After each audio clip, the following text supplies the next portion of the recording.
Hey Sunshines, welcome back to Rina Loves Reading, a place dedicated to the books that we are reading, the ones we're adding to our TBRs, and the ones we're finally getting off our TBRs. So, today we are talking about all things unofficial biographies of BTS. I read 7 of them, so you didn't have to. As an army, there is so much information floating out on the world from either the boys posting, Hive posting, unofficial biographies. There's a lot. So, when you are a new army, which ones are we actually enjoying? Which ones have the most content?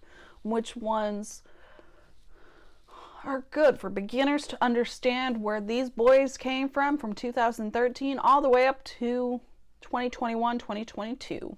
So let's get into it. I read 7 of them, one for each boy basically, to see which ones I liked and which ones I did not like. So let's start with the 2 I did not like for various reasons. So the first one. So I found this at Barnes & Noble's. This is the BTS Dynamite, the story of the superstars of K-pop. And this could just be the edition I have, which I found at Barnes & Noble's on sale, but the one I found on Goodreads has a different cover than this. But this one annoyed me. As a Suga fan, the fact that the author and the publisher did not catch, at least in 2 positions, that they put 2 V's in a group shot, and I'll find it and show you, annoyed me. So this is one of the examples. So we've got all the other boys. How do you not catch that this one and this one are the same person and you're forgetting someone? How? And there's at least another 1 or 2 instances that this happens. The content is okay, but the fact that you did not catch that when you obviously, especially in that group shot, pulled the same photos from everyone, and maybe it was during the time that Suga was not available due to shoulder surgery, but how do you make that big of a mistake and not catch it multiple times? It's frustrating, especially since it's my bias that you forgot, because apparently this one's Suga. That's clearly not the person. I'm like, it does not even look like him in any respects. How? I think some of the pictures in this one are really great, so I enjoyed the photo concept of it, which is why I initially bought it, and the fact it was on sale. Now I understand why it was on sale, basically. But this one annoyed me. This one truly and utterly annoyed me, and I'm still mad about it. The next one that was okay, but it was not what I was looking for. It would be great for someone that likes a lot of lists. So BTS, the Rise of Bangtan. So this cover especially. The content was fine. They didn't make any glaring mistakes like this one did, but the reason it's not in my top is just I wanted more content for a $7 digital book. I didn't want a lot of lists, and this had a lot of list in it. I'm like, okay. The next section of unofficial biographies that we're going to be talking about are the ones that I found okay. They're okay for different reasons, but they're fine. If you want to go this route, go this route. It's not like this one where, again, I'm going to be stuck on this one where they just messed up plainly. Or the one that for me just was too many lists. So the next one is a magazine. So I found this again at Barnes & Noble's. It's the Bts Ultimate Fan guide. It's good. It had pictures. It's actually one of the more up-to-date ones that they have released, going all the way up to, I think, end of 2021 and all of that, and discussing how they handled the pandemic. I like the graphics throughout. I like the fact that I got to see pictures I've never seen.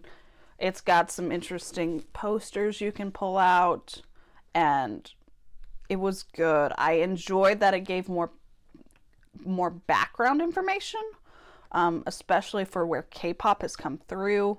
I like that it had its character breakdowns. I like that for the substantial price you're paying for it, basically I paid $15 for a magazine, which I know. It was a good amount of content. The pictures are great. The breakdowns of the people are right. You didn't have any glaring mistakes. It's a fine one. It's a good one. It's a fine one. The other one that I found to be good was this one. So this is the Bts Icons of K-Pop in this cover, because there are other editions that don't go as in depth or up to the timeline that this one. I think this one finishes around when On was released. It gives a lot of good content. It's a thick version, so it goes into a lot more detail that the thinner unofficial biographies are not going into. I enjoyed that aspect of it. It's fairly detailed. It's got a breakthrough of what videos to watch when. It's got some interesting facts in it. This is an overall good one. The reason I am not liking it so much is, A, if I'm going to read a lot about K-pop, I want the pictures to be bigger and I want them to be spread out. And this is a pet peeve of mine, just lumping all the pictures together, and I understand why they do it. It's easier to publish and all of that, but I enjoyed this one. It got a little tedious at the end where I'm like, I just want to be done with this, because it's for a unofficial biography. It's like 250 pages. So this is a good one. If you want more details on it, on BTS in general, I would go with this one. It's got enough that I highly recommend it. It's got breakdowns of different things. It's got the links to like the YouTube videos of, hey, watch this. It explains what happens in those videos, especially with the earlier ones where there's no English subtitles and you're not sure what the heck is going on because they weren't big yet, so English subtitles were not a priority. Again, another good one. So the next three I thoroughly enjoyed. So we've got one that I read digitally. So we've got BTS 1. I enjoyed not only the pictures of this, it had some list in it, but also for a not like 100-page book, it was enough content that I enjoyed it. The pictures were things I didn't enjoy. It had tidbits of information that even after reading, like by the end of this is one of the last ones I read. So by the time I had read 6 other unofficial biographies of BTS, this one still had facts and pictures I had not seen in those ones. So I appreciate that one. I appreciate that it engaged me, even though I, at that point, was burned out a little bit on unofficial BTS guides. So this one I thoroughly enjoyed. The next one that we're going to talk about is the BTS Unofficial, or the Big Book of BTS. This is another one that I found to be engaging. It's got big print. It's got wonderful pictures throughout and engagement with that one. There's got some lists, but also it's got other aspects of BTS that I didn't realize were such a thing. And so I enjoyed this one. This was actually a gift that my boyfriend bought me because he knew I was getting into BTS. So it's also important and special to me due to that. The final one we're going to be talking about is another magazine. This one, I think of all of them, it's not got the traditional, this is an unofficial guide. But I also found it in Barnes & Noble, so it's apparently going to be on display until May 2nd. This gave me more information and more up-to-date information. So this is from all of the ones that I have read, this is the most current and has the most up-to-date content. It's got that interesting pictures, and I think this one was the one, yes, I believe that this one even had, like, here's the on photo. So it is fairly recent in that one. This one actually introducing, so we're always hearing about how the 90s became where K-pop began. This one gave more information on, even before the 90s, how K-pop was infecting culture and why the 90s was the turning point in it.